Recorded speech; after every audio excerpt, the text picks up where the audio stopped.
Hi friends, RK news తెలంగాణకు స్వాగతం. ఈరోజు ముఖ్యాంశాలు.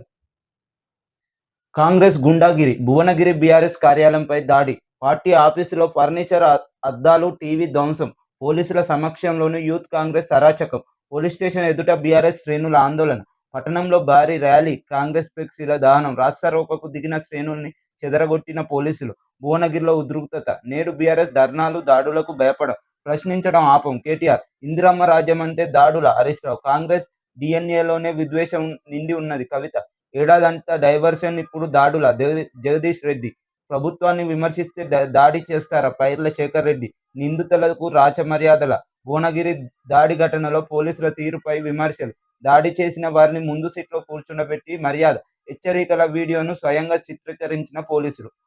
రాష్ట్రంలో జరుగుతున్న పరిస్థితులు, ఎక్కడికక్కడ కాంగ్రెస్ గుండాగిరి రాజకీయం చేస్తుంది. అంటే ఎక్కడ ప్రజల పక్షాన ప్రతిపక్షంలో కూకొని మాట్లాడితే ఈ దాడులు సబబేనా? ఏ అధికార పార్టీకైనా, ఈ ఒక కాంగ్రెస్ పార్టీ అని కాదు, రేపు బీఆర్ఎస్ పార్టీ అధికారంలో ఉన్న, బీజేపీ పార్టీ అధికారంలో ఉన్న, ఏ పార్టీ అధికారంలో ఉన్న ప్రజల సంక్షేమం కోసం పనిచేయాలి. కానీ గత ప్రభుత్వం విమర్శలు చేస్తే ఆ ప్రభుత్వంపై దాడులు చేయడం, మరియు అక్కడున్న ప్రజాప్రతినిధులు ప్రశ్నించే అక్కడికి పోయి వాళ్ళ ఆఫీసుల మీద దౌర్జన్యం చేసి ఫ్లెక్సీలను చింపడం మరియు ఫర్నిచర్ ధ్వంసం చేయడం, ఇది ఎంతవరకు ఇది సబమేనా? రాష్ట్ర ప్రజలు గమనిస్తున్నారు. మీరు చేతనైతే అధికార పార్టీ ఏదైనా మంచిదే, కానీ ప్రజల సంక్షేమం, మీరు ఇచ్చిన 6 గ్యారంటీల మీద దృష్టి సాధించి వారు ప్రశ్నించకుండా ధీటుగా ప్రజలకు మంచి చేయాలి. కానీ ప్రశ్నిస్తే దాడులు చేయడం, ఇది ఎంతవరకు న్యాయం? ఈ దాడులను తెలంగాణ ప్రజలు గమనిస్తున్నారు. ఇలాంటి దాడులు ఇంకా కంటిన్యూ కావద్దని కోరుకోవడం జరుగుతుంది. అదే బీఆర్ఎస్ పార్టీ గతంలో 2 టైమ్స్ 10 ఏళ్ల పాలనలో కాంగ్రెస్ పార్టీ కార్యాలయం మీద కూడా దాడులు చేయలే. కానీ ఇది ఎంతవరకు సబబు? అంటే ప్రభుత్వంపై ప్రశ్నిస్తే మీరు దాడులు చేయడం, ఇది ఎంతవరకు సబబు అని కేటీఆర్ గారు మరియు హరీష్ రావు గారు, కవిత గారు, జగదీష్ రెడ్డి గారు ఫైర్ అవ్వడం జరిగింది. అక్కడ లోకల్ ఉన్న పైర్ల శేఖర్ రెడ్డి గారు మరియు జగదీష్ రెడ్డి గారు, మీరు ఇలానే కంటిన్యూ చేస్తే దాడులకు ప్రతి దాడులు కూడా చేయడానికి మేము సిద్ధంగా ఉన్నామని హెచ్చరించడం జరుగుతుంది. మీరు దాడులు చేసినంత మాత్రాన మేము ప్రశ్నించడం ఆపుతాం అనుకుంటే మీ మూర్ఖత్వం తప్ప, ఏ రోజు ఈ 4 ఏళ్ల పాలనలో మీరు 6 గ్యారంటీలు పూర్తి స్థాయిలో అమలు చేసేదానిక ప్రజల పక్షాన ప్రభుత్వంపై కొట్లాడుతాం. కానీ మీరు దాడులు చేస్తే దాడులకు భయపడి ప్రజల పక్షాన కొట్లాడకుండా ఉండమని డిమాండ్ చేస్తున్న వర్కింగ్ ప్రెసిడెంట్ కేటీఆర్ గారు. మరియు నిందితులకు పోలీసులే రాచ మర్యాదలు చేయడం, ఇది ఎంతవరకు న్యాయం? అంటే అధికార పార్టీకే కొంగుగస్తున్న పోలీసులు, ఇది న్యాయమేనా మీకు? అంటే ఒక నిందితులు ఘటన కాడ చేసిన వ్యక్తులను పోలీస్ జీబ్లో ముందు సీట్లో కూకుండా పెట్టడం, ఇది ఎంతవరకు న్యాయం?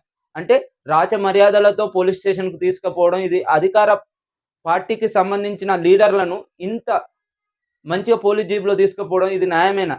దయచేసి రాష్ట్ర ముఖ్యమంత్రి గారు దీన్ని సీరియస్గా తీసుకోవాలి. లేని పక్షాన తెలంగాణ ప్రజలు ఎక్కడికక్కడ ప్రభుత్వంపై ధర్నాలు చేయడానికి సిద్ధమవుతారని తెలియజేయడం జరుగుతుంది. సెల్ఫీ సరదాకు 5గురు బలి, విహారయాత్రకు వెళ్లి యువకుల మృతి, కొండపోచమ్మ సాగర్ వద్ద దుర్ఘటన, 7గురిలో 2ని కాపాడిన స్థానికులు. యువకులందరూ హైదరాబాద్ వాసులే, మరణించిన వారిలో 2 సోదరులు. బస్తీ పేద కుటుంబంలో తీరని విషాదం, మాజీ మంత్రి కేసీఆర్ సంతాపం. విహారయాత్రకు బయలుదేరిన యువకులు నిన్న సెల్ఫీ కొరకు విహారయాత్రకని వెళ్ళిన 7గురు ఫ్రెండ్స్ కొండపోచమ్మ దగ్గరికి విహారయాత్రకు వెళ్ళడం జరిగింది. ఆడ వెళ్ళిన సందర్భంలో తీరని దుర్ఘటన జరిగింది. ఇది ఎలా అంటే, వాళ్ళు సెల్ఫీ మోజులో పడి ఆడి విహారయాత్రలో సెల్ఫీ సరదా కోసం వెళ్ళి 7గురిలో 5గురు చనిపోవడం జరిగింది, 2 బతకడం జరిగింది. అక్కడ ఉన్న స్థానికులు వెంటనే ఘటన కాడికి వచ్చి 2ని కాపాడడం జరిగింది. ఇది ఎంతో బాధాకర విషయం. దీనిలో అందరు మధ్యతరగతి వ్యక్తులే ఉండడం జరిగింది మరియు హైదరాబాద్ వాసులే అని తెలియజేయడం జరుగుతుంది.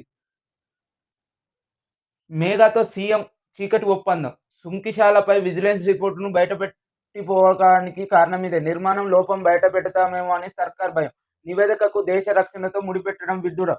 BRS working president KTR fire, Sunkishala vigilance రిపోర్టును బయటపెట్టడానికి కారణం ఇదే.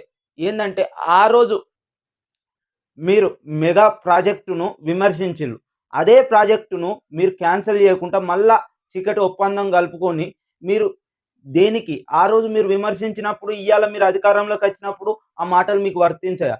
దీనిలో ఏదో కుంభకోణం చేయడానికే మేఘాను రద్దు చేయాలి అని కేటీఆర్ గారు డిమాండ్ చేయడం జరుగుతుంది. మరియు దీనిలో ప్రతిపక్షంలో ఉన్నప్పుడు మేఘా సంస్థకు ఈస్ట్ ఇండియా కంపెనీ అని దుమ్మెత్తి పోసిన రేవంత్ రెడ్డి అధికారంలోకి రాగానే ప్లేట్ ఫిరాయించిండు. మేఘాను తన జేబు సంస్థగా మార్చుకొని ఢిల్లీ పెద్దల ధనదాహాన్ని తీర్చేందుకు పావుగా వాడుకుంటున్నాడు. బ్లాక్ లిస్ట్‌లో పెట్టాల్సిన మేఘా సంస్థకు మంత్రి పొంగులేటికి చెందిన రాఘవ కంపెనీకి 4,350 కోట్ల కొడంగల్ లిఫ్ట్ ఇరిగేషన్ ప్రాజెక్టును కేక్ కోసినట్టు చెరిసగం పంచిపెట్టి భారీ కుంభకోణానికి తెరతీసింది.